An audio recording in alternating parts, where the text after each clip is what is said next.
नमो अरिहंताणं नमो सिद्धाणं नमो आयरियाणं नमो छायाणं नमो लोये सवसाहुणम् नमः श्रीवर्धमानाय निर्धूतकलिलात्मने सालोकानां त्रिलोकानां यद्विद्यादर्पणाय ते। जीवन में रत्न देने वाला रत्नकरण श्रावकाचार। 150 रत्न रूपी श्लोक। एक एक श्लोक रत्न है, इसलिए रत्नकरण श्रावकाचार हम जैसे श्रावकों के लिए लिखा गया है। उसमें पहला सम्यक दर्शन अधिकार, सच्चा श्रद्धान। सच्चे श्रद्धान से ही आगे का जीवन बनता है। सबसे पहले सीधी सी बात कि धर्म क्या है, अब कभी भी अपने दिमाग में आए, बात चालू हुई थी ऐसे दूसरे श्लोक से। धर्म क्या है? जो सुखी करे वो धर्म, जो दुखी करे वो धर्म नहीं। कुछ भी चीज हो, सुखी करे तो धर्म। और सुख वो होता है जिसका कभी नाश नहीं होता है, जो किसी पे डिपेंडेंट नहीं होता है, वो सुख। और उस सुख के बाद कभी दुख नहीं आता। ऐसा सुख जो दे वो धर्म। और धर्म क्या है? सम्यक दर्शन ज्ञान चारित्र, ये धर्म है। धर्म चाहिए, सम्यक दर्शन। सम्यक दर्शन नहीं है तो जीवन में धर्म नहीं आया है। तो पहले में पहले सम्यक दर्शन ज्ञान चारित्र प्राप्त करने का उपाय करना, धर्म की स्टार्टिंग वहीं से है। इससे ऑपोजिट जितना भी है सब मिथ्या दर्शन, मिथ्या ज्ञान, मिथ्या चारित्र। श्रद्धान दर्शन यानी कि मान्यता, मिथ्या मान्यता, सच्ची मान्यता। क्योंकि धर्म की स्टार्टिंग ही सम्यक दर्शन से है, तो सम्यक दर्शन को का लक्षण सच्चे देव, सच्चे शास्त्र, सच्चे गुरु का श्रद्धान, ये है सम्यक दर्शन। और ऐसा सम्यक दर्शन 3 मूर्ताओं रहित, 8 अंग सहित और 8 मद रहित होता है। ये पूरा सिलेबस है फर्स्ट चैप्टर का। उस सम्यक दर्शन को प्राप्त करने के लिए सच्चे देव को जानना जरूरी है। सच्चे देव कैसे होते हैं? क्योंकि यही सच्चे देव हमें बताएंगे कि हम आत्मा हैं और हम 7 तत्व से 7 तत्वों में हम आत्मा बाकी तत्वों से अलग हैं। ये श्रद्धान कराने के लिए सच्चे देव की आवश्यकता है। तो सच्चे देव कैसे होना चाहिए? अगर नॉर्मल भी सोचें कि कोई भगवान हो तो एकदम बिल्कुल परफेक्ट होना चाहिए, उनमें कुछ कमियां नहीं होना चाहिए।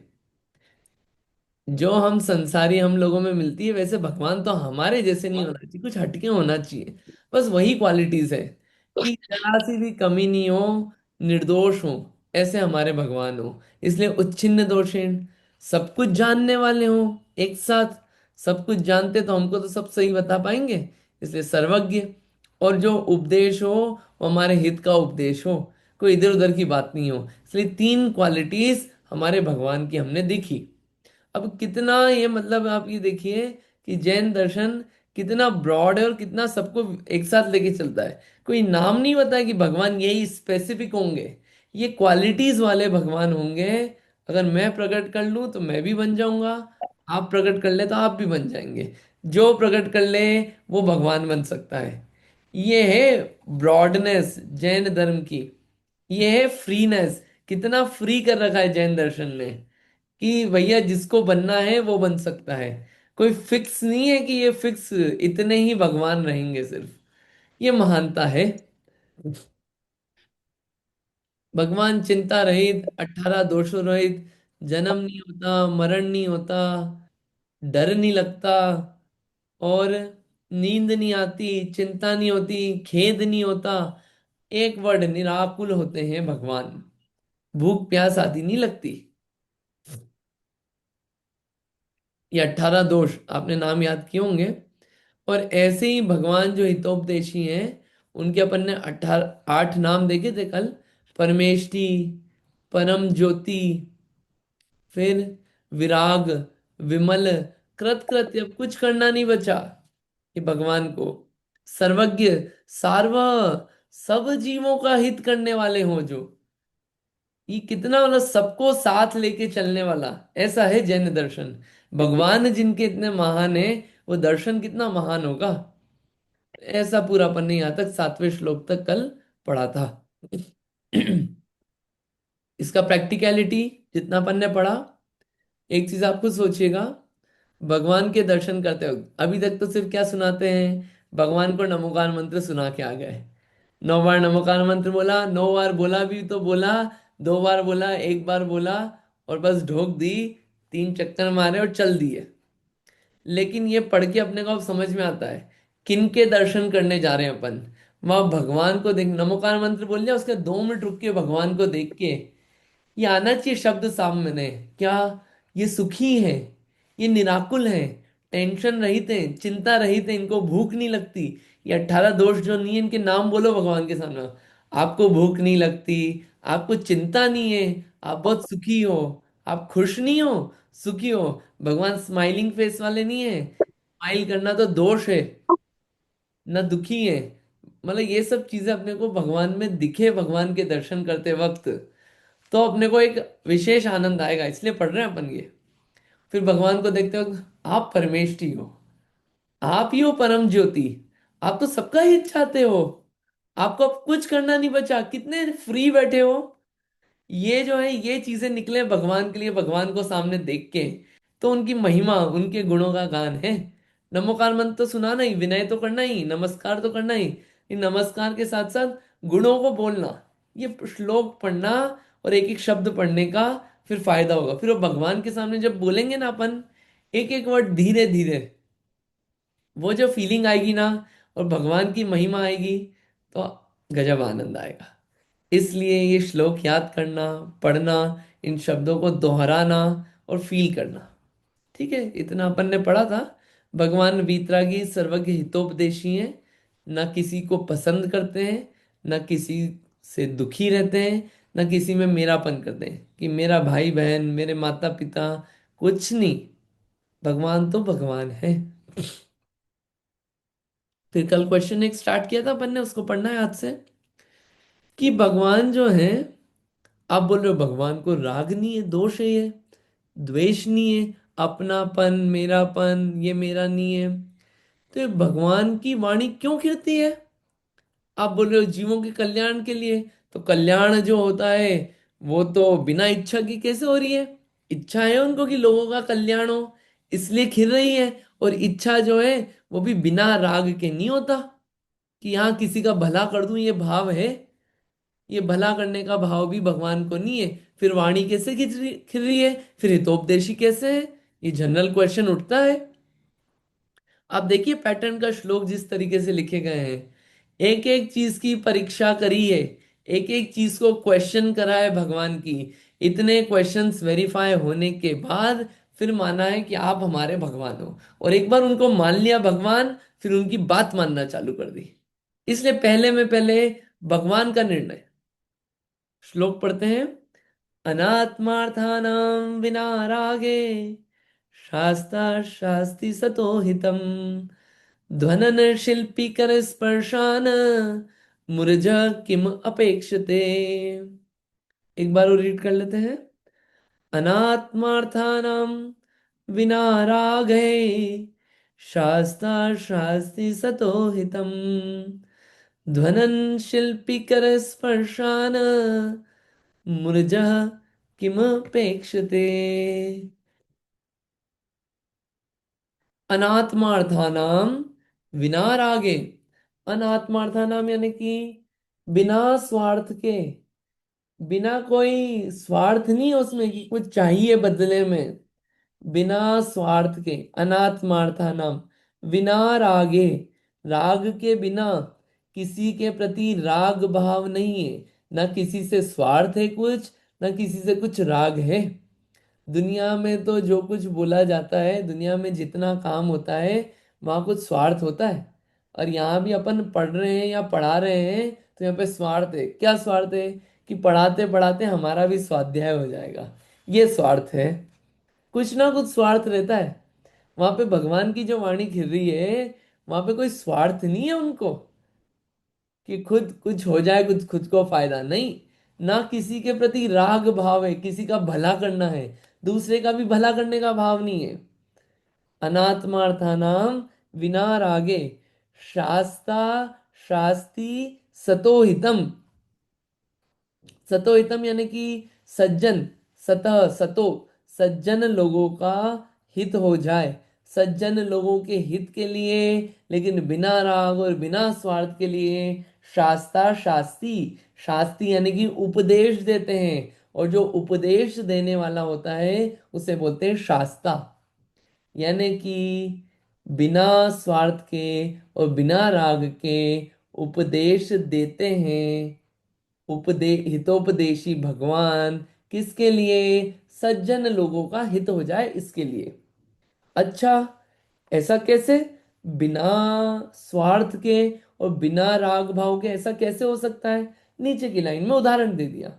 ध्वनन शिल्पी कर स्पर्शान मुरझा किम अपेक्षते।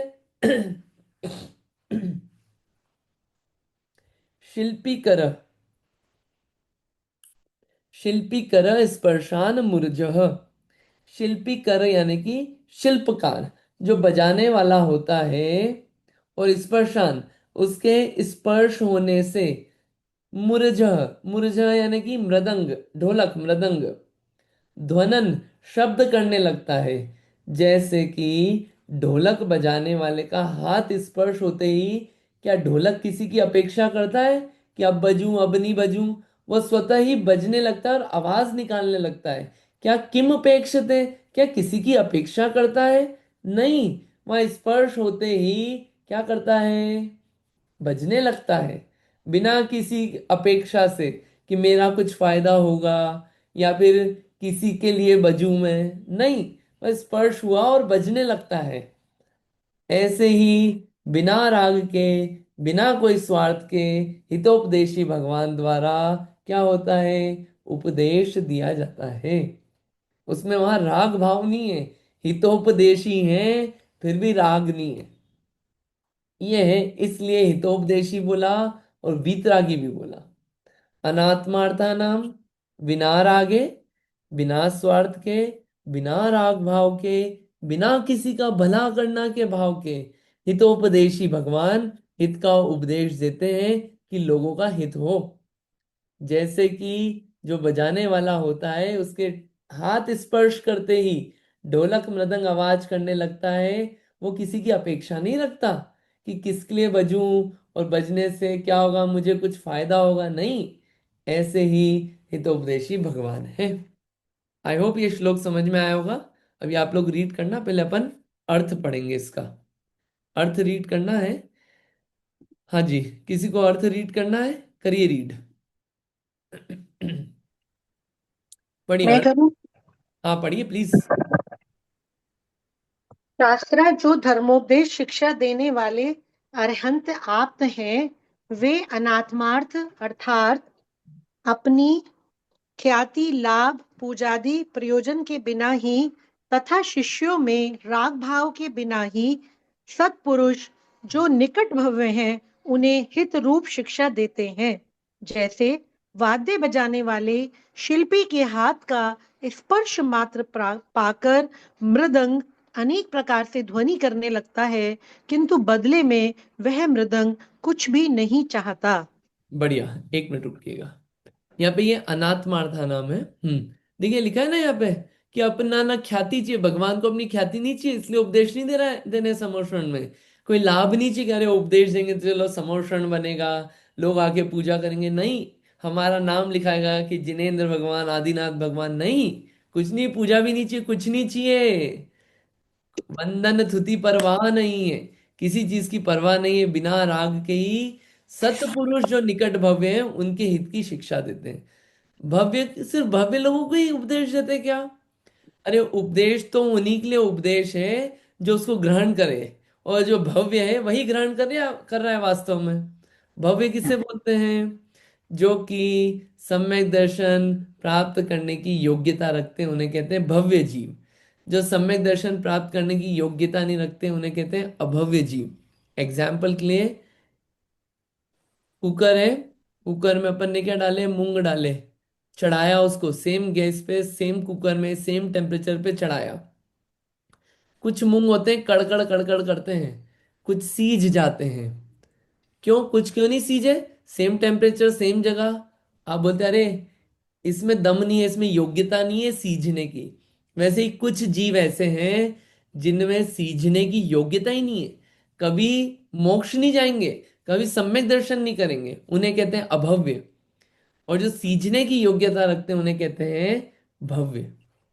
तो जो भव्य है वही उपदेश ग्रहण कर रहे हैं। जैसे कि वाद्य बजाने वाले शिल्पी का हाथ स्पर्श होने से मृदंग ध्वनि करने लगता है, वैसे ही आपकी वाणी खिड़ती है, कुछ चाहती नहीं है। आगे पढ़िएगा भावार्थ। इसमें मेरा एक छोटा सा ये डाउट आता है कि हर जीव की यात्रा निगोज से स्टार्ट हुई है, तो जो हम्म, अभव्य जीव है, ऐसा उसने क्या कर लिया कि वो अभव्य रह गया बेचारा? उसने करा कुछ नहीं, लेकिन बस ये कि उसकी योग्यता ही नहीं है ऐसी, उसने कुछ नहीं करा लेकिन कुछ में स्वतः योग्यता ही नहीं कि ये कुछ कर पाएगा। जैसे वो ऊंट ओके। है ना, उसने क्या किया, ओके। सेम उसी फसल से निकला है, वही खेत से निकला है, सेम टेम्परेचर सेम पानी वही खाद वही धूप वूप सब मिली, बट उसमें खुद में योग्यता नहीं थी। उसमें जैसे कि क्लास में भी होता है, क्लास में आप देखना, चार लोग पढ़ रहे हैं स्टूडेंट्स, मान लीजिए आपके स्टूडेंट्स हैं चार, और आप पढ़ा रहे हैं उनको, चारों को आप एक जैसा पढ़ा रहे हो सेम, उसमें दो भाई हैं एक जैसे, लेकिन फिर भी उनको क्या है, एक को समझ में अच्छा आता है, एक को कुछ समझ में ही नहीं आता। योग्यता ही नहीं है उसकी समझने की, उसकी कैपेसिटी नहीं है। एक जी योग्यता भी अच्छी ठीक है। होती है कुछ भी काम होने में। भावार्थ में पढ़ूं क्या? जी पढ़िए, कंटिन्यू करिए। संसारी जनलोक में जितना भी कार्य करते हैं, वह सब अपना अभिमान, लोभ, यश, प्रशंसा आदि के लिए करते हैं। और भगवान अरहंत आप अपना कुछ भी प्रयोजन बिना, चाहा बिना ही जगत के जीवों को हित की शिक्षा देते हैं। जैसे मेघ प्रयोजन के बिना ही लोगों के पुण्य के उदय से निमित्त से उत्तम देशों में जाते हैं, गर्जना करते हैं और प्रचुर जल की वर्षा करते हैं, उसी प्रकार भगवान आप भी लोगों के पुण्य के उदय के निमित्त से उत्तम देशों में विहार करते हैं और धर्म रूपी अमृत की वर्षा करते हुए उपदेश देते हैं। क्योंकि सत्पुरुषों की प्रवृत्ति अर्थात जो आचरण होता है, वह दूसरों के उपकार के लिए ही होता है। आगे पढ़ूं उपकार, क्या भैया? एक मिनट रुकिएगा। उपकार करने का भाव नहीं है, लेकिन उनका आचरण स्वयं हम लोगों का उपकार कर देता है। भवि भागन वच जोगे वशाय, भव्य जीवों का भाग्य होता है, उस भाग्य से उनकी वाणी झर जाती है। जैसे कि बारिश हो रही है, बारिश किसके कारण हो रही है, किसी को फोकस करके नहीं होती है। जिन जीवों का भाग्य था, जिन क्षेत्रों का भाग्य था, वहां पे बारिश हो गई, गिर गई, पानी हो गया उनके वहां पे, उनका पुण्यता हो गया। ऐसे ही जिन भव्य जीवों का भाग्य था, उनको क्या हुआ, अच्छी गर्जना हो गई बढ़िया इस वाणी की, तो उनके लिए वाणी गिर रही है। वहां पे कोई लोभ अभिमान कुछ नहीं है, प्रशंस, ये शब्द जो इतने अच्छे हैं कि सब कुछ आता है, लोग पूज रहे हैं, महान है, शक्तिशाली है, सब कुछ है, लेकिन फिर भी अभिमान नहीं है, जीरो, लोभ जीरो, यश नहीं चाहिए, प्रशंसा नहीं चाहिए, राग नहीं है, किसी का भला बुरा नहीं कर रहे हैं, और फिर भी सबका उपकार ही उपकार हो रहा है। ऐसे गजब, ऐसे गजब भगवान मिले अपने को। ठीक है, हाँ आगे पढ़िएगा। जैसे कल्प आदि वृक्ष, आम्रादि वृक्ष, धान्यादि अनाज अन्य जीवों के उपकार के लिए ही फलते हैं, पर्वत, स्वर्ण रत्न आदि को, प्रचुर जल को, अनेक वृक्ष आदि को बिना किसी इच्छा के जगत के उपकार के लिए ही धारण करते हैं। समुद्र रत्नादि को एवं गाय दूध को अन्य के उपकार के लिए ही धारण करते हैं। दातार दूसरों के उपकार के लिए ही धन का संग्रह करते हैं। उसी प्रकार सत्पुरुष उत्तम वचनों को परोपकार के लिए ही बिना कुछ चाह भाव के बोलते हैं। बहुत कहने से क्या, जितने भी उपकारक पदार्थ हैं, वे सभी बिना कुछ चाह भाव के ही लोगों के पुण्य के प्रभाव से प्रकट होते हैं। उसी प्रकार भगवान आप भी बिना इच्छा के ही लोगों के परम उपकार के लिए धर्म रूपी हितोपदेश देते हैं। बढ़िया। संसार में तो फिर भी कुछ यश वगैरह की चाह रहती है, लेकिन ये जो ऊपर के उदाहरण है, कल्प वृक्ष होता है, जिससे उसके सामने जो मांगो वो मिल जाता है। कल्प वृक्ष किसके लिए बना? उसका नाम हो? नहीं, लोगों का भाग्य था, उससे हो गया बिना कोई इच्छा के। आम के वृक्ष क्यों लगे? गेहूं के वृक्ष क्यों लगे? अनाज क्यों लग रहा है? पर्वत पे ये स्वर्ण वर्ण क्यों बन रहे हैं, क्यों लग रहे हैं, खदान में क्यों निकल रहे हैं? ये सब तो जिन जीवों का भाग्य है, उनका उपकार है, इसलिए हो रहा है। वहां पे कोई बिना इच्छा के, मतलब बिना इच्छा के, बिना राग के भी चीजें हो सकती है, वो पॉसिबल है।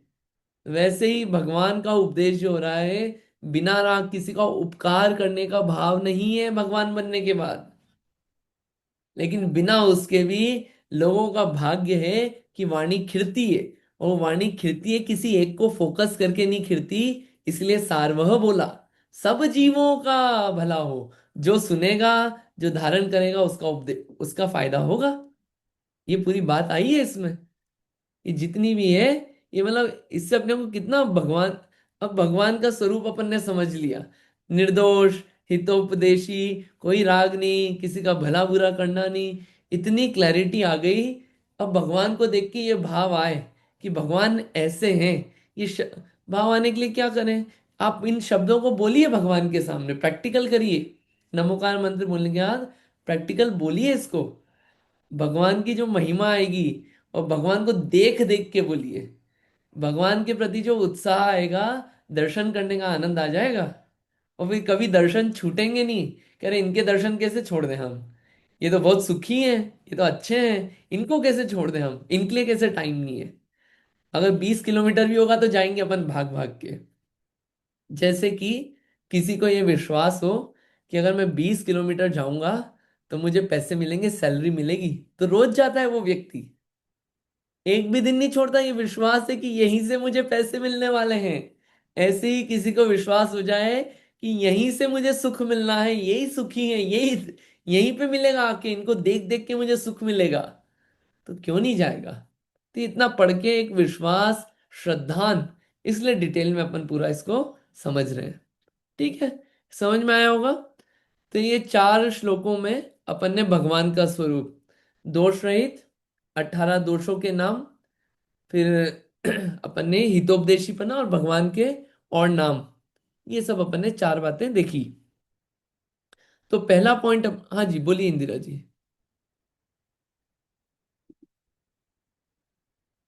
कुछ बोल रहे हो आप? नहीं, ठीक है, हाँ, बोलिए। मैं पूछना चाहती थी कि कभी अभव्य जीव भव्य नहीं बनेंगे? नेवर। भव्य कभी अभव्य नहीं बन सकता, अभव्य कभी भव्य नहीं बन सकता। कोई भी नहीं बना सकता उनको। अच्छा अच्छा। हाँ, वो मूंग जो है ना, उसको कितनी बार सिझा लो, उसको अकेले में 24 घंटे सिझा लो एक कुकर में, कितनी माथा फोड़ी कर लो, वो जो कड़कड़ करेगा वो कड़कड़ करता ही रहेगा, उसकी योग्यता ही नहीं है सीझने की। अच्छा बिल्कुल वैसा ही। अच्छा अच्छा। ओके। अगला, अब अपना जो था, श्रद्धान किस पे? देव भगवान पे करना, सच्चे देव पे। सच्चे देव का स्वरूप समझ लिया। अब जो सच्चे देव हैं उन पे श्रद्धान करना, निर्णय करना। ये क्वेश्चन करा है, जितनी बातें करी है पूरा क्वेश्चनिंग करी है भगवान भगवान पे कि भगवान कैसे होना चाहिए। अब इसके बाद आता है सच्चे शास्त्र, आया था ना, श्रद्धानम परमार्थानाम आप्तागम। आगम, सच्चे शास्त्र कौन है, उनका लक्षण बता रहे हैं, उसका श्रद्धान। यहाँ पे किसी को क्वेश्चन आना चाहिए था, नहीं आया है, मैं क्वेश्चन उठा देता हूं। हम क्यों पढ़ रहे हैं ये सब? सच्चे देव का लक्षण, हमको कुछ और बात बताओ आप सीधे। ये सच्चे देव का क्यों बता रहे हो हमें? हम तो ऑलरेडी भगवान को मानते हैं, उन्हीं के दर्शन करने जाते हैं, तो हमको तो उनका श्रद्धान है पक्के से। अच्छा, श्रद्धान है, पक्का है उनका श्रद्धान। अभी उतना श्रद्धान नहीं है। अभी जो अपन जा रहे हैं वो तो बचपन से जो संस्कार हैं उससे जा रहे हैं। और अभी तो हम भगवान के भक्त नहीं है, अभी तो हम हमारे पिताजी के भक्त हैं, कि पिताजी और माताजी ने जो सिखा दिया वैसा वैसा करते आ रहे हैं, वो आदत में आ गया। और हम नाम के पीछे जैन लगाते हैं, इसलिए इनके पास जा रहे हैं। अभी पूरा युक्ति से, लॉजिक से, कि इनके पास ही क्यों जाना, ये दिमाग में फिट हो जाए, इसलिए पढ़ा है अपन ने सच्चे देव का स्वरूप कैसा होना चाहिए। और एक बार वो समझ में आ गया कि हम इसलिए जा रहे हैं, तो कहीं और भटकने की इच्छा तक नहीं होगी कि इधर उधर क्यों जाएं। मिलता है सच्चा सुख भगवान तुम्हारे चरणों में।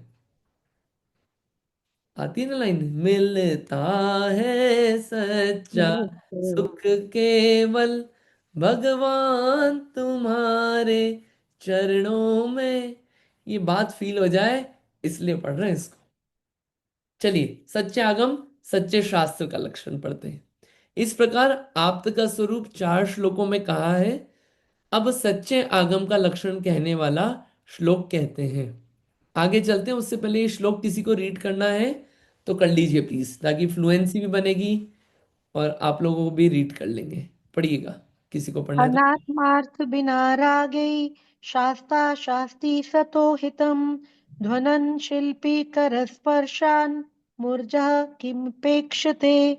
बढ़िया। ये जो फर्स्ट वर्ड है ना, ये थ के नीचे बिंदी भी है। अनात्मार्थानाम, अनात्मार्थम, थम ठीक है। बिंदी है। बढ़िया। और किसी को पढ़िए। हाँ, मैं पढ़ना चाहती हूँ। जय जी ने। हम्म। अनाथ अनात्मार्थान सॉरी अनात्मार्थम विना रागे शास्ता शास्ति सितो हितम ध्वनन शिल्पी कर स्पर्शान मूरज किमपेक्षते। बढ़िया, बहुत अच्छा। पढ़ी नीलिमा जी।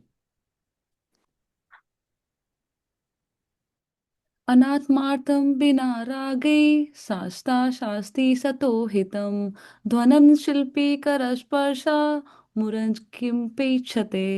स्पर्शान, स्पर्शान। स्पर्शान ऊर्जा किम अपेक्षते। बढ़िया। हम्म, और किसी को रीड करना है? मैं पढ़ूं। हाँ पढ़िए ना प्लीज। अनात्मार्थं विना रागै शास्ता शास्ति सतो हितं ध्वनं शिल्पिकर स्पर्शान मूरजः किमपेक्षते। बहुत बढ़िया, अच्छा है। सबको याद करना है थैंक ये यू। श्लोक सारे। सब लोगों को याद करना है, इसलिए अपन एक एक वर्ड समझ रहे हैं इसका। आप याद कर लेंगे ना, आपको इतना अच्छा लगेगा, बहुत मजा आएगा। चलिए आगे पढ़ते हैं। सच्चा शास्त्र। शास्त्र जैसे भगवान इतने सारे हैं ना, तो उनमें डिस्टिंग्विश करना हो कौन सच्चे कौन हमारे काम के, तो उसके लिए अपन ने लक्षण पढ़ लिए। भगवान तो सभी हैं, लेकिन वंदे तदगुण लब्धे, हमको कौन से गुण चाहिए, उसके लिए हम वैसे भगवान सिलेक्ट करते हैं। हमको किस फील्ड में मास्टरी करना है, जैसे कि हमको लॉयर बनना हो तो लॉयर के गॉडफादर के पास जाते हैं ना, वैसे ही, क्योंकि है तो सब अपनी अपनी फील्ड के, ऐसे ही सुखिया लोगों की मास्टर, सुखिया बनना है तो सुखिया लोगों के गॉड के पास जाना पड़ेगा। चलिए आगे चलते हैं। सच्चे शास्त्र। इतनी सारी पुस्तकें हैं, इतने सारे शास्त्र हैं, कौन सही कौन गलत, किनको पढ़े किनको नहीं पढ़े, किस शास्त्र की माने किसकी नहीं माने।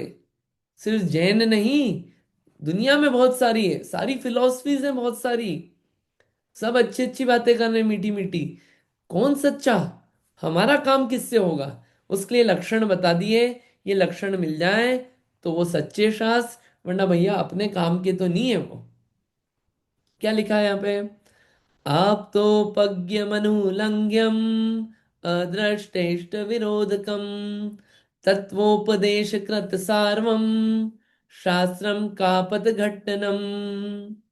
आप तो पग्यमनुलंघ्यम दृष्टेष्ट विरोधकम तत्वोपदेश कृत सार्वम शास्त्रम कापत घट्टनम।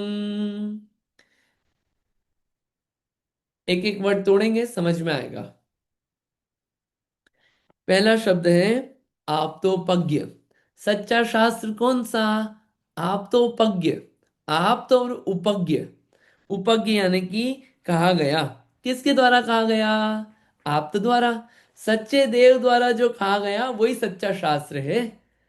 अगर भगवान उसको कहने वाले लोग सच्चे नहीं है तो बात सच्ची नहीं हो सकती। क्यों? कहने वाला अगर रागी द्वेषी है तो कुछ बातें ऐसी बोलेगा, जैसे वो खुद मान लीजिए चोरी करता है तो वो चोरी को गलत नहीं बोलेगा। वो खुद हिंसा करता है तो वो हिंसा को गलत नहीं बोलेगा। कोई खुद रात्रि भोजन करता है, रात्रि भोजन को गलत नहीं बोलेगा। ऐसे और भी अनेक बातों में लगा लेना आप, है ना। तो दोष रहित होगा, वही सच्ची बात बोलेगा। उसके द्वारा कहा होना चाहिए शास्त्र, जो सर्वज्ञ हो, सब कुछ जानता हो, सारी बातों को एक साथ सच्चा सही समझता हो, वही सच्ची और अच्छी बात कह पाएगा। जिसको पता ही नहीं है उस बारे में, वो क्या बोलेगा? कुछ तो भी बोल जाएगा। अब उसके फैक्ट फैक्ट चेक करते रहो आप।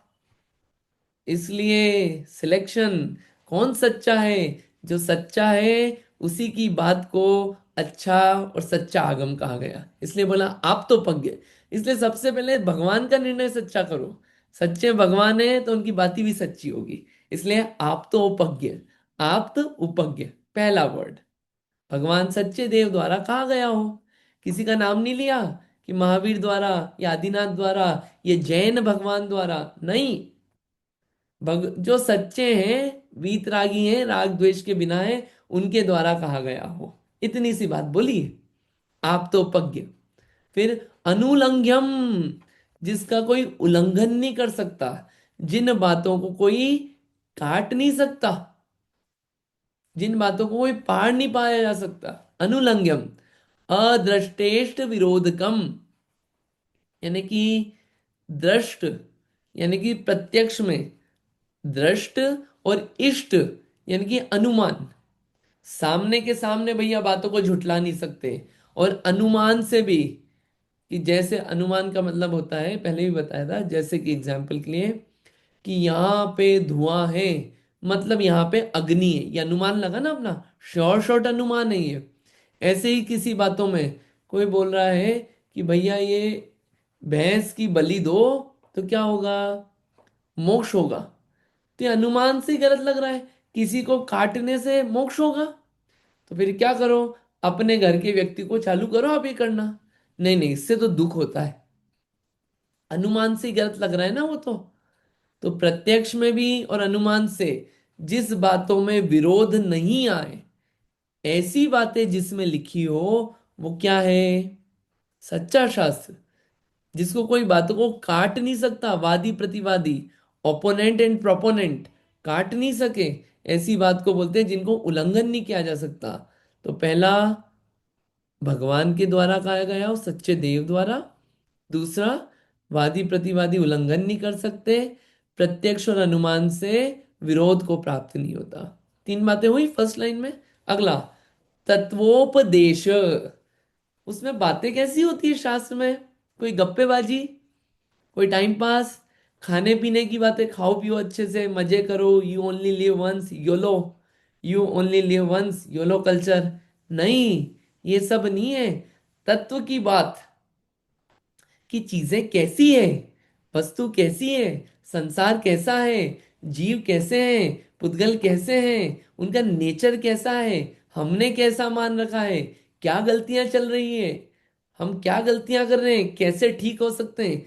ये जो वस्तु का स्वरूप जिसमें कहा गया हो, ऐसा उपदेश करने वाला सच्चा शास्त्र होता है।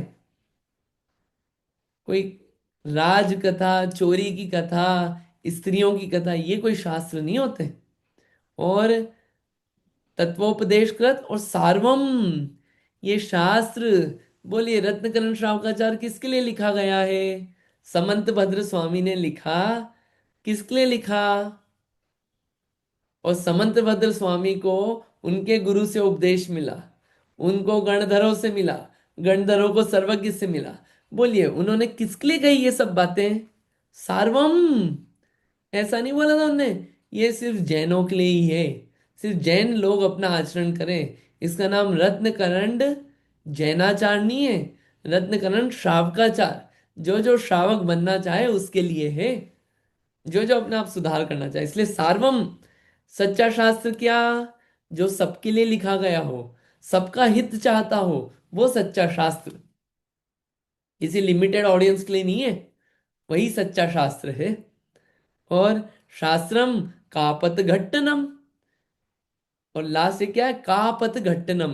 कापत घट्टनम यानी कि कापथ यानी कुपथ, उल्टे रास्ते का क्या करने वाला हो? खंडन करने वाला हो। मिथ्या मार्ग का नाश करने वाला हो, खंडन करने वाला हो, ऐसा जिसमें बातें हों, उसे कहते हैं शास्त्र। अब देखिए, इसको हम न्यूट्रल होके, अनबायस होके, ना जैन बनिए, ना हिंदू बनिए, ना क्रिश्चियन, ना मुस्लिम, कुछ भी मत बनिए। न्यूट्रल होके इसको सोचिए कि शास्त्र कैसा होना चाहिए।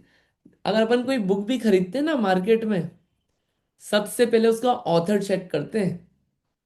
ऑथर कौन है इसका? लिखने वाला कोई एरा गेरा तो नहीं है? जिस भी फील्ड की हम लेते हैं, ये अच्छे ऑथर की तो है, उसको नॉलेज तो है। हम भी तो वही बोल रहे हैं कि जो सच्चा शास्त्र हो, वो लिखने वाला कोई ऐसा वैसा तो नहीं है बताने वाला। वो बताने वाला व्यक्ति परफेक्ट नॉलेज, वीतरागी होना चाहिए, खुद खुद जानकार हो, खुद उन दोषों से रहित हो। वो व्यक्ति हमको आप्तोपज्ञ। और इसमें जो बातें लिखी है, ऐसा तो नहीं दो चार पेज पलट के देखते हैं, ऐसा तो नहीं कुछ तो भी लिखा हुआ है, नहीं देखते हैं हाँ ये बातें जो है ये सही है, सही व्यक्ति ने लिखी, और पढ़ के भी देख लिया हमने, थोड़ा बहुत पढ़ के देखा है, ये सही है, एक्सपीरियंस से भी पता चला। इन बातों को हम काट नहीं सकते, सामने के सामने लग रहा है हाँ ये सही लिखा है एकदम। और इसमें बातें जो हैं, हमको जो बातें चाहिए वही लिखी है कि कुछ और लिखी है। पता चला लेने गए थे किसकी, लॉ की बुक, डेटा साइंस की बुक, और मिल क्या रहा है उसके अंदर? उसके अंदर हमको मिल रहा है पेंटिंग की बातें। ऐसे ही लेने गए थे सुख की बातें, और मिल रही है संसार में रहने की बातें। इसमें वस्तु स्वरूप का कथन हो, तत्वोपदेश। और ये बुक जब लेते हैं, हम ले जा सकते हैं क्या ये भैया बुक? हाँ ले जाओ ले जाओ, जो पढ़े उसकी है। ऐसे ही ये शास्त्र किसके लिए है? जो पढ़े उसका। सार्वम, सार्वम शास्त्रम खापत घट्टनम। और इनको पढ़ने से क्या होगा? जो हमको ज्ञान नहीं है, जो हम परेशान हो रहे हैं, वस्तु स्वरूप नहीं पता, सच्ची बातें नहीं पता, वो बातें हमको पता चलेगी। मिथ्या मार्ग का जब मेरे में हमारे अंदर जो उल्टी बातें पड़ी हुई है, उन सब का क्या होगा? नाश होगा, खंडन होगा। हमको शास्त्र पढ़ने का प्रयोजन क्या है? हमारे अंदर की गलतियां निकले, और क्या है? कोई विद्वान बनना प्रयोजन नहीं है, कोई लोगों को सुधारना प्रयोजन नहीं है।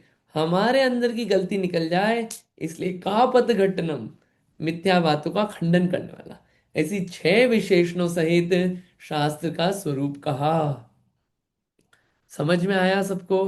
पहला पॉइंट, आप्तोपज्ञ, अनुलंघ्यम, अदृष्टेष्ट विरोधकम, तत्वोपदेश, सार्वम, और कापत घट्टनम। ऐसी 6 बातें शास्त्रम, ये शास्त्र का लक्षण है। ये लक्षण याद होना, जब आप कोई भी शास्त्र पढ़ो उसमें लक्षण लगाना। आप ये मत बोलना कि अरे ये तो समंत भद्र स्वामी ने लिखा है इसलिए शास्त्र नहीं है। क्यों? भगवान के द्वारा कहा गया है? अरे समंत भद्र स्वामी ने अपनी मर्जी से नहीं लिखा है, उन्होंने भी जो भगवान ने बात कही वैसी की वैसी लिखी है। तो कहां से चेन बन रही है वो देखना। ठीक है, आगे पढ़ते हैं, समझ में आएगी और बातें। अर्थ पढ़ते हैं। हाँ, किसी और को पढ़ना है अर्थ? कोई और रीड करना चाहता है? करिए रीड। मैं पढ़ूं? इनको नीलिमा जी को पढ़ने देते हैं, आप फिर बात आगे ओके, का पढ़ लेना। हाँ कोई पढ़िए। बात नहीं। शास्त्र उसे कहते हैं जो सर्वज्ञ वीतराग का कहा हुआ हो, किसी वादी प्रतिवादी द्वारा उल्लंघन नहीं किया जा सके। दृष्ट अर्थात प्रत्यक्ष और इष्ट अर्थात अनुमान द्वारा जिसमें विरोध नहीं आवे। तत्व अर्थात जैसा वस्तु का स्वरूप है वैसा कथन उपदेश करने वाला हो, सर्व जीवों को हितरूप हो तथा कुमार्ग अर्थात मिथ्या मार्ग का निषेध करने वाला हो। इस प्रकार 6 विशेषणों सहित शास्त्र का स्वरूप कहा। ये बात अपन ने अभी पढ़ी थी, अर्थ समझा था। ये वर्ड टू वर्ड अर्थ है। अब अपन आगे इसकी और डिटेलिंग में चलते हैं, पढ़िए डिटेल। यहाँ ऐसा अभिप्राय जानना है कि वर्तमान में काल दोष के निमित्त से मिथ्या मार्गी बहुत उत्पन्न हुए हैं, जिन्होंने अपना अभिमान और विषय कसायों का पोषण करने के लिए अनेक खोटे उपदेश देने वाले शास्त्र रचकर जगत को सच्चे धर्म मार्ग से भ्रष्ट कर दिया है। संसार में जितने मत चल रहे हैं वे सभी शास्त्रों द्वारा ही चल रहे हैं। शास्त्र बिना कोई मत है ही नहीं। रुकिएगा, कितनी अच्छी बात आई है इसमें, बहुत इंपॉर्टेंट। कि अभी प्रेजेंट में जितने भी उल्टे मार्ग चल रहे हैं वो सब कैसे चल रहे हैं? वो सब कुछ लोगों को अपना अभिमान पोषण करना था कि हम सही हैं, हम जो गलतियां कर रहे हैं उसमें कोई प्रॉब्लम नहीं है, हम खा पी रहे हैं कोई प्रॉब्लम नहीं है, हम चोरी कर रहे हैं कोई प्रॉब्लम नहीं है, हम हिंसा कर रहे हैं कोई प्रॉब्लम नहीं है इसमें। ये भी धर्म है, मारा जा सकता है, धर्म को बचाने के लिए हिंसा की जा सकती है। इन सब बातों का पोषण करने के लिए भगवान लीलाएं कर सकते हैं, स्त्री रख सकते हैं। इन सब बातों का पोषण करने के लिए, इस अभिमान मान का पोषण करने के लिए क्या करा लोगों ने? हमारी बात ऐसे तो मानेंगे नहीं, शास्त्र लिख दो। एक बार लिख दिया ना शास्त्र में, वो बोल दिया भगवान ने ऐसा कहा है, तो क्या होगा? दुनिया मान लेगी। अरे शास्त्र, नो क्वेश्चनिंग, भगवान की बातों को क्वेश्चनिंग नहीं करना, लोग मान लेंगे। लेकिन यहाँ पे तो जैन दर्शन है, ये तो बोलता है अगर सर्वज्ञ ने भी बोला है, पहले क्वेश्चन कर सकते हो, आप उसको एग्जामिन करो, आपको निर्णय हो, श्रद्धान हो, उस पर फिर भरोसा करना छोड़ना मत कभी। तो जितने ये उल्टे मार्ग चल रहे हैं, सब लोगों ने अपने विषय कषाय का पोषण किया है। आगे एग्जाम्पल आएंगे। और संसार में जितने मत चल रहे हैं वो शास्त्र के द्वारा ही चल रहे हैं, शास्त्र के बिना कोई मत है नहीं। अरे भगवान तो चले जाते हैं, और मुनि महाराज भी होते हैं, वो भी शास्त्र के अकॉर्डिंग चलते हैं। जितनी फिलॉसफीज हैं वो शास्त्र से ही चलती है। आज जैन दर्शन जीवित है तो लोग भले ही कम हैं, लेकिन उसके शास्त्र इतना बाहुल्य में है, इतना विपुल शास्त्र है, इतनी फिलॉसफी इतनी क्लैरिटी से लिखी हुई है, इसलिए जैन दर्शन चल रहा है अभी भी। ये शास्त्र नहीं होते तो जैन दर्शन कहाँ से चलता, कौन बताता? इसलिए अपने को अपने जीवन में धर्म धारण करना हो, इस जैन मत को आगे बढ़ाना हो, इन शास्त्रों को हृदय में धारण करना, इनको फैलाना, इनका प्रचार करना। अपने पास घर में शास्त्र होना ही चाहिए, उन शास्त्र का अध्ययन होना ही चाहिए। ये शास्त्र कोई नहीं पढ़ेगा, ये शास्त्र नहीं होंगे तो ये जैन दर्शन चल नहीं पाएगा। इसलिए पहले निर्णय किया जाए ये सही है कि नहीं है, और सही है तो इसका अच्छा प्रचार हो, इसको पढ़ा जाए, सारी फिलॉसफी, शास्त्र। एक और बात बताते हैं, किसी भी फिलॉसफी को खत्म करना था तो पुराने लोगों ने क्या किया? उस धर्म के शास्त्र और मंदिर जलाए। वो नालंदा यूनिवर्सिटी में 6 महीने तक शास्त्रों की होली जली है, जैन शास्त्रों की और बौद्ध शास्त्रों की। उन फिलॉसफी को खत्म करना था, जलाओ इनको सबसे पहले।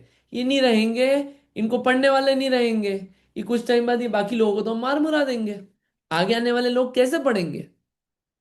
खत्म। ये शास्त्र हैं, इसलिए आज कितने 2500 साल बाद भी, महावीर भगवान के 2500 साल बाद भी ये जैन दर्शन है। आज भी सम्यक दर्शन हो रहा है, सम्यक ज्ञान सम्यक चारित्र हो रहा है। क्यों? ये शास्त्र है। ये शास्त्र नहीं होते सच्चे, कौन बताता? इसलिए इन शास्त्रों की भैया बहुत महिमा आना चाहिए, बहुत बहुमान आना चाहिए। इन शास्त्रों को पढ़ना चाहिए, इनकी विनय होना चाहिए और पढ़ना चाहिए। सच्ची विनय वही है। पढ़िए आगे।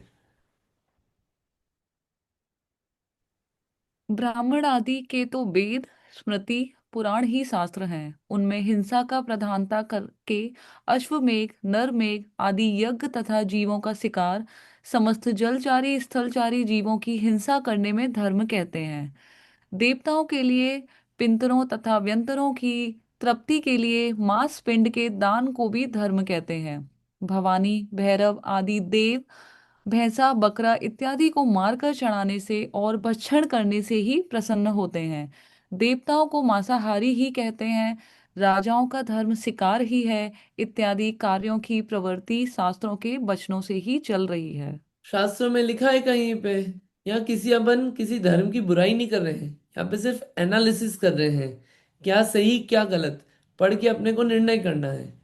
वहां पे हमको पढ़ा हुआ ये बातें मिली कि भैया इनका यज्ञ में करो हवन, इन जीवों का, तो भैया धर्म होगा उससे। और जीवों को मारने से देवताएं खुश, देवता लोग खुश होंगे। मांस का दान दोगे तो पितृ खुश होंगे, पितरों को तृप्ति मिलेगी, खाओगे आप यहाँ पे और वहां पे उनको मिलेगा। कुछ ब्राह्मणों को खाना था मांस, तो उन्होंने बोला हम मांस इसलिए खा रहे हैं, हमारे पितरों को पूर्वजों को शांति मिलेगी, हम खा रहे हैं, जाएगा उनको स्वाद, उनको आएगा। ये वो लिख दिया उसमें, ये ऐसी बातें लिखी गई है।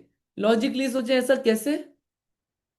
और आज भी बहुत सारी जगह गांवों में और बहुत सारे शहरों में क्या होता है, बलि दी जाती है, उसमें क्या बोला जा रहा है, ये भैया ये धर्म है और इसका भक्षण करते हैं भगवान।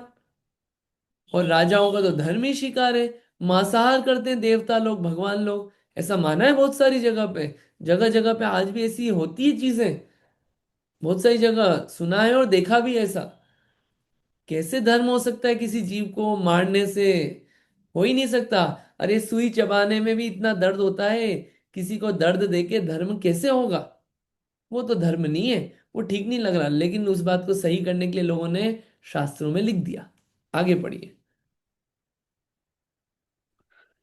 हरि हर ब्रह्मा आदि भगवान है, परमेश्वर है, ऐसा कह करके हरि को तो निरंतर ग्वालों की स्त्रियों में आसक्त होकर बांसुरी बजाना, नाचना तथा गोवर्धन अहीर को मारकर उसकी स्त्री हरण करना, अनेक न्याय अन्याय की लीला करने वाला कहते हैं।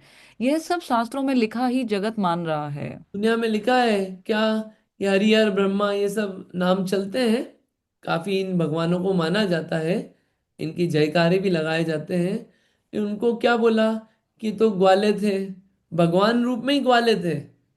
और भगवान थे, वो स्त्री है, स्त्री के साथ लीलाएं कर रहे हैं, बांसुरी बजा रहे हैं स्त्री के साथ। और स्त्री जिनके साथ बजा रहे हैं, जिन स्त्रियों के साथ है, वो भी उनकी पत्नी नहीं, जो पत्नी नहीं है उनके साथ लीलाएं कर रहे हैं।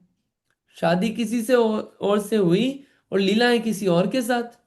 आप देखना, शादी किसी और से हुई थी और आता किसी और के साथ है, लीलाएं हो रही है। भगवान ऐसा करने लगे, स्त्री का हरण करने लगे किसी और की स्त्री का। तो ये क्या लीला है, क्या है। इसी पे तो गाना आया था कि भगवान करे तो रास लीला, और हम करें तो भैया हमारा कैरेक्टर खराब। तो गाने भी बन गए इसके तो ऐसे। मतलब वो कितना, मतलब क्वेश्चनिंग है ये सब चीजें। शास्त्रों में लिख दिया इसलिए मान रहे हैं। और अपन भी क्या है, फेस्टिवल आया, लोगों का फेस्टिवल चल रहा है, हम भी उसमें बिल्कुल खुश। ये फेस्टिवल है, भगवान है ये भी। भगवान ऐसे नहीं होते। आगे। हर जो शिव उसके आधे शरीर में स्त्री के आकार की कल्पना, भस्म लगाना, अनेक हत्याएं करना, शाप को प्राप्त करना, त्रिशूल आदि आयुध रखना, लोक का संहार करना, ये सभी बातें शास्त्रों में लिखी होने से ही जगत के लोग मानते हैं। अगर त्रिशूल आदि रखने से ही कोई भगवान होता है, ऐसे भगवान होते हैं, तो जिनके हाथ में रिवॉल्वर है, जिनके हाथ में बॉम्ब्स हैं और मिसाइलें, न्यूक्लियर बॉम्ब्स वगैरह हैं, उनकी भी पूजा चालू हो जाना चाहिए। लेकिन ये बहुत विचार करने वाली बात है, भगवान कैसे हो, लिख दिया, लोग मान रहे हैं वैसा का वैसा। आदर शरीर किसका है, पुरुष का, आधा स्त्री का, अर्धनारीश्वर। और क्या हो गए, भगवान है कि इतना स्त्री से प्रेम था कि आधे उसमें उनको ही बसा लिया। ये इतना राग। अरे दुनिया में तो जो दिन भर स्त्री के साथ रहे उसको बोलते हैं, क्या स्त्री स्त्री के पीछे पड़ा रहता है। भगवान ही ऐसा कर रहे हैं, लिख दिया शास्त्रों में। किसी ने अपना मान पूर्ति के लिए, अभिमान पूर्ति के लिए, किसी को ऐसा करना था अपने जीवन में, विषय कषाय को पूरित, लिख दिया ऐसे हो सकते हैं भगवान। चल रहा है वो चीजें। आगे। शिव के लिंग को पार्वती की योनि में रखे हुए को लगातार जल द्वारा सींचना, आग धूर्ता आग धतूरा। धतूरा चढ़ाना इत्यादि समस्त बातें शास्त्रों में लिखी होने से ही जगत में अनेक मनुष्य ऐसी प्रवृत्ति को ही धर्म जानकर सेवन करते हैं। शास्त्र में लिख दिया क्या, कि जो शिव जी है, शिवलिंग होता है, 12 ज्योतिर्लिंग है, कुंभ मेला भी लगता है उसी बात का। तो ये भी एक जगह है जहाँ पे हम रहते हैं, उज्जैन में, यहाँ पे भी है। खूब लोग आते हैं, खूब भीड़ है। क्यों, उस पे जल चढ़ाने के लिए, भभूति लगाने के लिए। वह बुराई नहीं है, जो लोग कर रहे हैं वो कर रहे हैं उनका, लेकिन भगवान है क्या। शास्त्र में लिख दिया भगवान ऐसे, उस शिवलिंग को भगवान मान रहे हैं। किन चीजों को भगवान माना जा रहा है, वो सोचने वाली चीजें हैं। आगे। ब्रह्मा को समस्त सृष्टि का कर्ता और पितामह कहते हैं। इसी ब्रह्मा को अतिकामी होकर अपनी ही पुत्री से भोग करके भ्रष्ट हुआ भी कहते हैं। वही ब्रह्मा उर्वशी नाम की अप्सरा पर मोहित होकर अपने 4,000 वर्ष की तपस्या के फल से 4 मुख बनाकर उर्वशी को देखकर तप से भ्रष्ट हुआ और उर्वशी के शाप को प्राप्त किया। ये सब बातें उन्हीं के शास्त्रों में ही लिखी हैं। एक तरफ कहते हैं ब्रह्मा जी भगवान है, दुनिया को बनाने वाले हैं। एक तो कर्ता कहते हैं उनको, दुनिया को बनाने वाले। भगवान अब बनाने का काम करेंगे सारी चीजें। इस पे भी क्वेश्चन आते हैं, दुनिया को किसी ने बनाया नहीं है। और फिर वही ब्रह्मा क्या कर रहे हैं, अपनी भगवान की पुत्री और उन्हीं पुत्री के साथ काम भोग किया। तो भ्रष्ट है ना ये तो आचरण, दुनिया में ही खराब माना जाता है। भगवान ऐसा कर रहे हैं, ऐसे नहीं हो सकते भगवान। और वही ब्रह्मा जी अपनी साधना में लीन थे, उर्वशी नाम की अप्सरा आई, अपनी तपस्या से भंग हुए, फिर भी भगवान है। और अपने 4 मुख बना लिए। उस उर्वशी अप्सरा इतनी सुंदर थी, देखने की इतनी इच्छा हुई कि 4 मुख बना बना के देखे। ऐसे भगवान कैसे हो सकते हैं? शास्त्र में लिखा, उस उसमें फिलॉसफी में हुए उत्पन्न, मानने लग गए बिना कोई लॉजिक के। यहाँ तो इसलिए बोल रहे हैं कि जिसको मानो सोच समझ के किस तरफ जाना है। आगे। जगत की रचना करने वाला और पालन करने वाला भगवान नारायण को कच्छ, मत्स्य, सूकर, सिंह आदि अनेक अवतार धारण करने वाला, राक्षसों का नाश करने वाला उन्हीं के शास्त्रों में ही लिखा है। हनुमान को बंदर, गणेश को हाथी के मुंह वाला, चूहे पर सवारी करना तथा लड्डू खाने में अतिरागी होना आदि भी उन्हीं के शास्त्रों में ही लिखा है। जीवों को मारना, जीवों को मारकर देवताओं को प्रसन्न करना, तालाब, कुआं, बावड़ी खुदवाने में बड़ा धर्म होता है, ऐसा उनके शास्त्रों में ही लिखा है। हाँ, ये कि क्या भगवान नारायण जो है उन्होंने क्या अवतार ली, 10 अवतार की कथा आती है, अलग अलग अवतार लिए। और क्या हुआ, राक्षसों का नाश करना था इसलिए अवतार लेना पड़ा। क्वेश्चन आते हैं इसमें, मोक्ष मार्ग प्रकाशक में बहुत अच्छा दिया है इसमें सारे मतों का, कि अगर अवतार लेने पड़े मतलब जिस रूप में थे वो ओरिजिनली, वो रूप पावरफुल नहीं था आपका। जो पावरफुल नहीं है वो भगवान कैसे? और भगवान को मारने हिंसा करने आना पड़ा। और रूप भी कौन सा, जानवरों का बनाया, नॉर्मल रूप बनाते। भगवान ही इन सब में लग गए मैनेजमेंट में। तो दुखी की सुखी, जरा सा मैनेजमेंट करना हो अपने को, कितना दुख उत्पन्न होता है। भगवान ये काम करने लगे, मारने के, लोगों को किसको मारना है, कौन सा अवतार लेना है, कितना टेंशन। भगवान को लोग मानने लगे। और हनुमान जी बंदर थे, बंदर नहीं थे, वानर वंश के थे, सर्वांग सुंदर कामदेव थे। और बंदर थे, अगर आप ऐसा बोल रहे तो उन बंदर को भगवान मानने लगे, पूंछ वाले। कैसे हो सकता है ऐसा? पूंछ वाले भगवान कैसे हो सकते हैं? तिर्यंच, तिर्यंच तो हीन होते हैं और मनुष्यों से, मनुष्य लोग उनको पूज रहे। और गणेश जी को हाथी के मुंह वाला मान रहे हैं। भगवान है, तिर्यंच है, मनुष्य है, क्या है? और उन्हीं गणेश जी को लोग क्या है, सब लोग जय जय जय कर रहे हैं, हम भी करना चालू। और वही गणेश जी चूहे पे, तिर्यंच पे सवारी करें, मतलब भगवान को सवारी करने के लिए और कुछ नहीं मिला, वो चूहा मिला। कैसे हो सकता है? ये बातें कैसी है? और लड्डू खाने में भैया राग है, 4 लड्डू, फिर लड्डू चोरिया, सारी बातें आती हैं, सब सब उधर उधर ही चलती है, वही बातें हम बोल रहे हैं। भगवान लड्डू खाने वाले, लड्डू चोरी करने वाले, चूहे की, तिर्यंच जीवों की हिंसा करने वाले, उनकी सवारी करना हिंसा। और मुंह बनाया हाथी का लिया। कहानी आती है इसकी कि विष्णु जी और लक्ष्मी जी, तो शंकर जी शायद, शंकर जी हाँ, विष्णु लक्ष्मी, सॉरी विष्णु जी लक्ष्मी जी, वो शंकर गए। और पार्वती का आता है शंकर और स्टोरीज। पार्वती, सॉरी हाँ, शंकर हाँ और हाँ। पार्वती जी। तो वो राइट। नहाने गई, स्नान करने, यहाँ पे उनके पति शंकर जी जंगल में गए। अब उन्होंने सोचा मैं अकेली हूँ, क्या करें। नहाते वक्त मेल निकला, मेल से एक पुतला बनाया, गणेश नाम दे दिया कि हमारी रक्षा करेगा, वो उनका पुत्र है। और फिर इधर से आए शंकर जी, जंगल से देखा ये कौन है, मेरी स्त्री के बाथरूम के बाहर खड़ा है, तलवार ली, काट दिया मुंह। भगवान हिंसा कर रहे हैं। उनको, भगवान को नहीं पता ये मेरा पुत्र है, और भगवान की फैमिली है पूरी। कैसा, मतलब ऐसा कैसे भगवान। और फिर उसके बाद पार्वती जी दुखी हुई, इसका मुंह जोड़ो। कोई मुंह नहीं जुड़ रहा था। हाथी का मुंह मिला, तो हाथी की हिंसा करी, उसका मुंह जोड़ा। मतलब वो स्वयं का मुंह नहीं जुड़ा जो ओरिजिनल था, यही मुंह जुड़ा। कैसी बातें हैं, कैसी कपोल कल्पित बातें हैं सारी। उनको लोग पूज रहे हैं आज, बड़े बड़े लोग, वो बड़े बड़े दान दे रहे हैं, 10 दिन उसमें लगा रहे हैं खूब, और कैसी भक्ति हो रही है। कहाँ सुख है ऐसा, कैसा कपोल सब चल रहा है। लिख दिया, लोग मान रहे हैं उसको। ये पूरी बातें हैं, ऐसी चल रही है। अपन है, अपने को मिला है ये शुद्ध सच्चा दर्शन, इस पर श्रद्धा करके अपना कल्याण करना, इसलिए ये विचार करके आगे। एक एक ग्रंथ है, धर्म परीक्षा। धर्म परीक्षा नाम का ग्रंथ है। उसमें इतनी अच्छी अच्छी स्टोरीज दी है, और उससे पूरा लॉजिकली पूरा बताया है कि भैया ये कैसे सच हो सकता है, ये कैसे सच हो सकता है। बहुत अच्छा फनी और कॉमेडी और अच्छा सार व्यंग रूप में बहुत बढ़िया ग्रंथ लिखा हुआ है, धर्म परीक्षा। अमित गति आचार्य का है शायद, पढ़ने लायक है, धर्म परीक्षा। हाँ, आगे पढ़िए।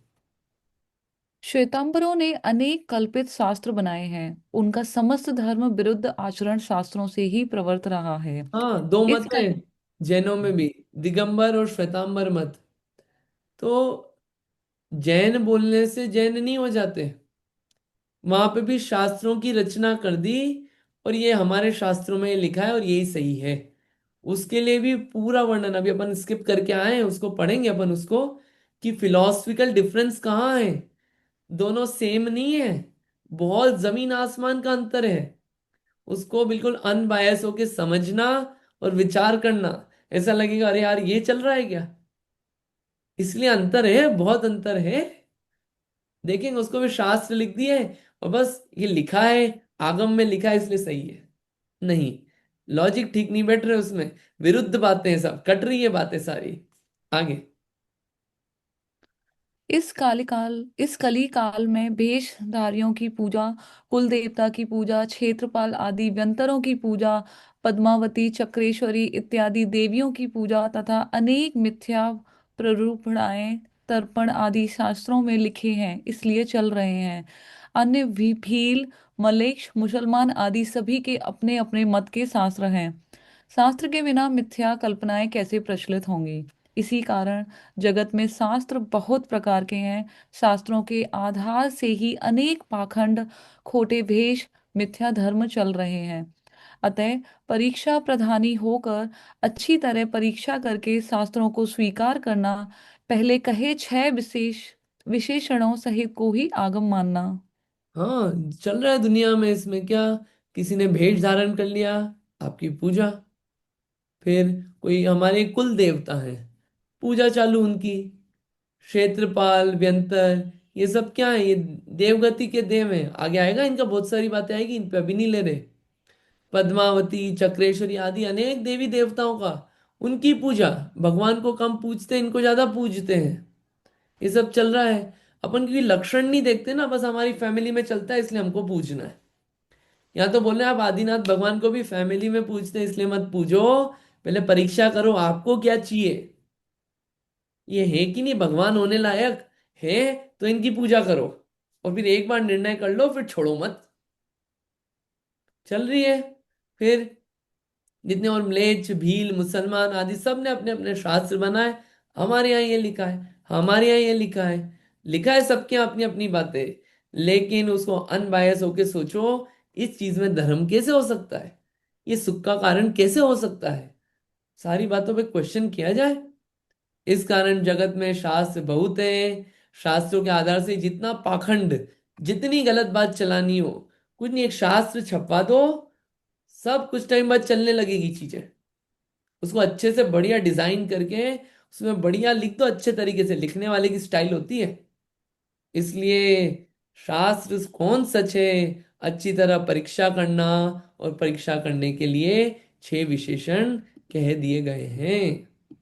अब उनके बारे में और क्या क्या बातें चलेगी, इतनी सारी बातें इसलिए कही, जितनी बातें बताई आप देखिए कि इन शास्त्रों में तत्व का उपदेश नहीं है, ये संसार में भटकाने वाला उपदेश है।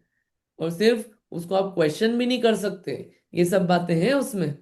और प्रत्यक्ष से बाधा को प्राप्त हो रही है, हिंसा, काम भोग, कुशील, चोरी, पर स्त्री रखना, ये सब काम ही तो हो रहे हैं, ये तो पाप है, लोक में बुरा समझा जाता है। और पर स्त्री रखना अच्छी बात है, तो फिर एक्स्ट्रा मैरिटल अफेयर्स को आप गलत क्यों बोलते हो? भगवान रख रहे हैं तो हम क्यों नहीं रख सकते? मतलब जैसे अपने होंगे वैसा अपन करेंगे, इसलिए भगवान का सिलेक्शन एकदम चुन के होना चाहिए। आगे पूरी बात, समय हो गया है, आगे की बात अपन कंटिन्यू करेंगे कल। कल भी है, कल भी पढ़ेंगे अपन, तो आगे की बात अपन नेक्स्ट टाइम कंटिन्यू करेंगे। आप विचार करना, निर्णय करना और याद करना। फटाफट 3 क्वेश्चन, 2 क्वेश्चन। पहला क्वेश्चन, सच्चे शास्त्र के 6 लक्षण कौन बता सकता है आप में से? बोलिए, अपन ने अभी पढ़ा है आज इतनी बार। कोई बता सकता है सच्चे शास्त्र के 6 लक्षण?